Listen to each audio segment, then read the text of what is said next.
Morning, athletes. I just finished up today's workout. I went ahead and did it ahead of you guys so that I could offer some pointers for today. We're gonna have a little conditioning piece, 15-minute conditioning piece, and then we're gonna go into a finisher that's still gonna be on the clock, but it's gonna be an upper body finisher. Today's workout's in every minute on the minute. So each minute you're hitting a different movement, and once you hit those numbers in that movement, you can rest for the remainder of the minute. First is gonna be an object thruster. One of my favorite movements is a thruster.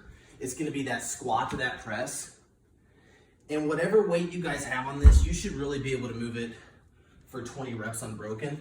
This was by far the longest, this took the longest to complete, and it was right at 40 seconds. So you're still gonna get that 20 seconds going into the next movement, which is a burpee over that object. Down into the burpee, however you choose. It's either a step or a hop over. Burpee on the other side. Everybody always complains about the burpees, but this was the shortest movement for the day. This took less than 30 seconds majority of the rounds.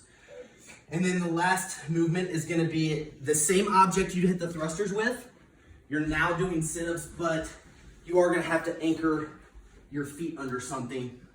Found it easiest to hold the object at right under your chin, and you're still sitting all the way up. Again, these took somewhere between that 30 and 40 second range.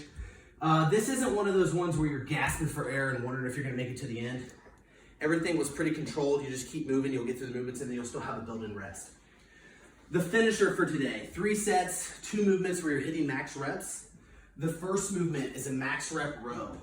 So you could take this object that you just used for the thrusters, hinge over at the hips, flat back, and row, but you're probably gonna be rowing for a long time. Now, if you can find something where, I learned this on Locked Up, you can do these rows where you're under an object, holding here from lockout, and then you're still pulling to that chest on these. You do as many as you can. Don't worry about counting them because we're not scoring today.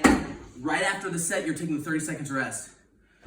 Be strict on these rests today, guys. This is part of this. This is what makes this so effective. You take that 30-second rest, and then we're gonna go into tricep push-ups. We're gonna have our hands just on the outside of our chest, whether that's from our knees or from our feet. And then today, our elbows are pinned to our side. Then we're not letting them flare out, but you're still getting that chest all the way to the floor today. 1 minute rest, then you're gonna go back in to repeat that 3 rounds through. Your numbers, if you are keeping track of them, are gonna go down each set. That's meant to be like that. That rest isn't long enough to recover. Only about 7 minutes to take to get through this, guys. Go ahead and get after it on Thursday.